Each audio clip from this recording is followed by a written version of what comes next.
government pledges to uphold quality education in tertiary institutions. Federal government declares May 1 as public holiday on the foreign in Israel to launch invasion of southern Gaza city of Rafah. In sport, Everton launches bid for Super Eagles player Wilfred Ndidi. Now the details. I am Taiwo Baruwa. Lagos State Government has vowed to continue to uphold the quality of education in its tertiary institutions to be able to compete favorably globally. Commissioner for Tertiary Education Tolani Sule, who gave the assurance at the ongoing ministerial press briefing at Lausa Ikeja, hinted that within 1 year, Lagos State University LASU Ojo introduced 20 new programs, including BSc Architecture, BA Fine Arts, to add value and complement existing ones. According to him, LASU also produced a total of 282 first-class graduates in the 2023 session, as well as 10 first-class graduates from the law school. Other achievements include infrastructural development, hostel facilities, library interventions, digitalized staff and student procedures and learning process, security and disability support, among others. While hinting that plans are underway to commence marine economy and rail technology courses at the Lagos State University for Science and Technology, which now has over 50,000 students in just 2 years, the commissioner listed other achievements to include infrastructural development and new hostel facilities for over 2,000 students in LASU. Mr. Governor has always given attention, given approval, giving support at all times to matters that concerns award of scholarship and bursary. We will tell you that yes, this will make a lot of impact in their lives, and it will make them focus more on their learning.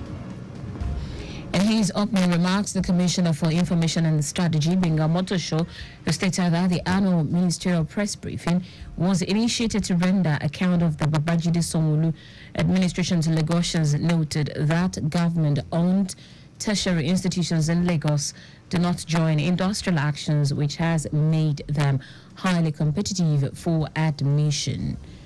Our correspondent Adiola Akinele quotes the Commissioner for Tertiary Education as saying that the state recorded unprecedented industrial harmony and peace, which resulted in seamless academic activities on all government-owned higher institutions, while also announcing the introduction of a special scholarship of inclusion to empower people with disabilities and indigent students pursue their education aspirations.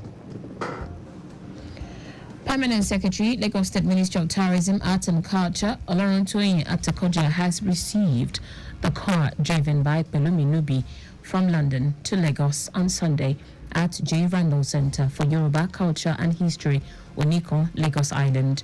The car was received by the Permanent Secretary on behalf of the Commissioner Toke Benson Awinka, and it will serve as an iconic tourism asset to be kept there in the museum for historical purposes.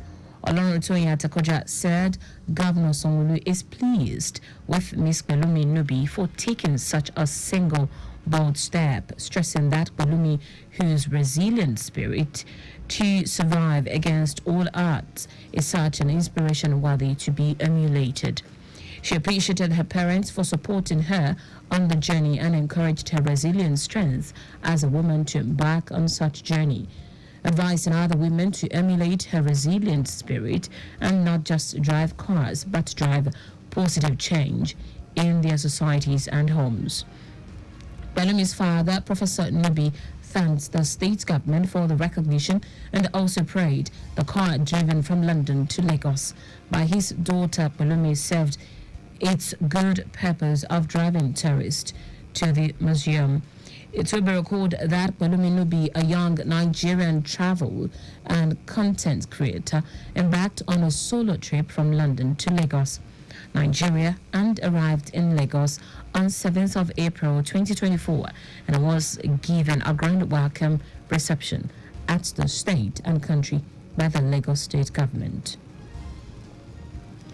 The Northern Governors Forum, NGF, has voiced deep concerns over the alarming increase in the number of out-of-school children in the region, labeling it as a pressing issue that demands immediate action. Gombe State Governor and Chairman of the Forum, Mohammed Yahaya, decried that Northern Nigeria currently shoulders the unfortunate burden of hosting the highest number of out-of-school children globally. Yahaya emphasized the urgency of addressing the unacceptable reality, asserting that every child deserves access to quality education to thrive in today's dynamic global economy. He stressed the moral obligation of investing substantially in education, healthcare, and social services to unleash the full potential of youth and empower future generations. Yahaya also urged for deeper collaborations in infrastructure development, human capital enhancement, trade, security, cooperation, and cultural exchange. The National Association of Nigerian Students, NAN, says it will mobilize students to embark on a nationwide protest following the current situation in which citizens are contending with the twin problems of epileptic power supply and scarcity of petrol. The body, in a statement endorsed by the Senate President Akintaye Afeez and its zonal coordinators, opined that the situation in the country is becoming unbearable. Afeez noted that the protest is a collective stand against the systemic failures and neglect that have perpetuated the cycle of hardship and suffering among the populace.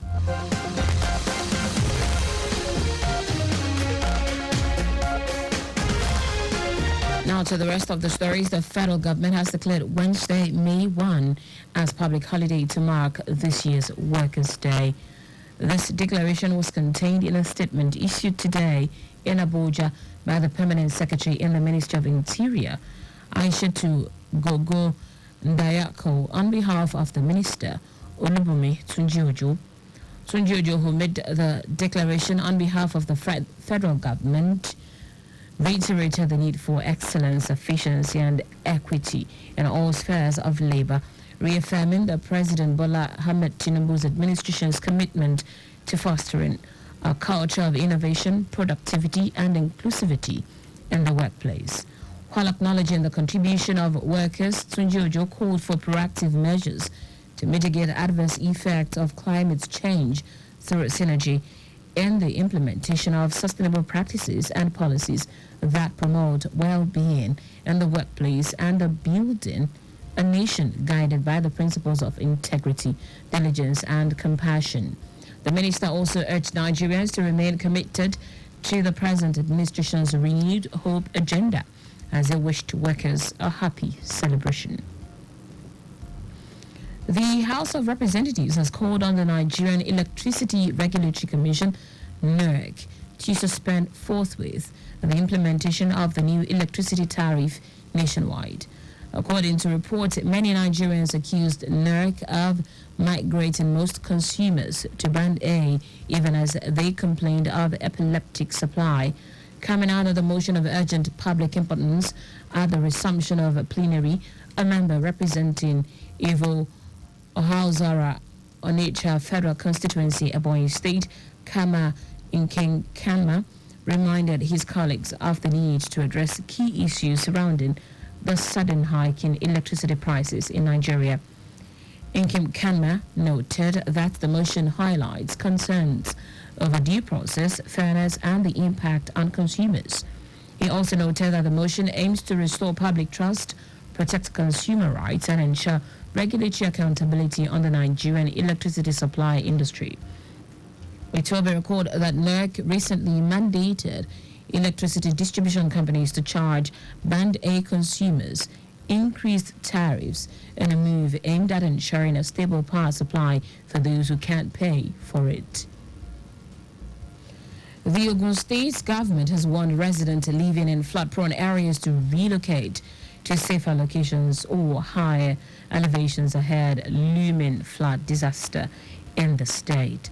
Commissioner for Environment Olaore Sonya, who gave the warning at a news conference in Abeokuta, said the alert was based on the federal government's 2024 flood prediction. According to Oresonya, the federal government had written to about 31 states, including Ogun, informing them of imminent flooding between April and November 2024. The commissioner said that 16 out of the 20 local government areas in the state are expected to record heavy rainfall. Oresonya called for calm, saying that the state government was making necessary arrangements to avert possible damage from flooding. He also stressed that the state's government newly introduced drainage permit would reduce the impact of flooding in the state and appealed to residents to support the initiative. And foreign news now, Prime Minister Benjamin Netanyahu says Israel will launch an invasion of the southern Gaza city of Rafah regardless of truce talks with Hamas. It comes amid ongoing attempts to try to reach an agreement for a ceasefire and hostage releases. Netanyahu says he will invade with or without a deal. His comments follow renewed warnings by the United States against a Rafah invasion unless civilians were properly protected. More than half of Gaza's 2.5 million population is in Rafah, having fled there to escape fighting in other parts of the territory. Meanwhile, the West Bank-based Palestinian President Mahmoud Abbas said that an invasion of Rafah will be the biggest catastrophe in the Palestinian people's history. In sport now, Everton has launched a move to sign Leicester City midfielder Wilfred Ndidi at the end of the season. Ndidi will be free to join another club this summer, with his contract set to expire in June. A number of clubs within and outside England have reportedly expressed interest in signing the Nigeria international. The club is aware there could be a bidding war for the defensive midfielder in the summer and have moved ahead of their rivals by tabling a proposal for the player. The player is yet to make a decision on his next destination. Indeed, it played a crucial role in Leicester City's promotion to the Premier League. And that's it on the news at 6. But just before we go, speed thrills but kills. Please do not drive beyond specified speed limits. You can follow us and like all our various social media platforms: X Traffic Radio 961, Instagram Lagos Traffic Radio 961. Subscribe and watch our news and programs live on YouTube at Traffic Radio 961. You can also visit our website at trafficradio961.ng. Did you know that the Sanwo-Olu administration supplied 86,000 dual furniture sets to 775 public schools? You can get more details on the Lagos State Government website. To end the news, here are the highlights of the major stories. Lagos State Government has vowed to continue to uphold the quality of education in its tertiary institutions to be able to compete favorably globally. The federal government has declared Wednesday, May 1 as public holiday to mark this year's Workers' Day. We also told you that Prime Minister Benjamin Netanyahu says Israel will launch an invasion of the southern Gaza city of Rafah regardless of truce with Hamas. In sport, Everton have launched a move to sign Leicester City midfielder Wilfred Ndidi at the end of the season. For contact with the newsroom, send a message to info@trafficradio961.ng. That ends the news broadcast compiled by Zainab Adibishi. I am Taiwo Baruwa. Thank you for listening. Good evening.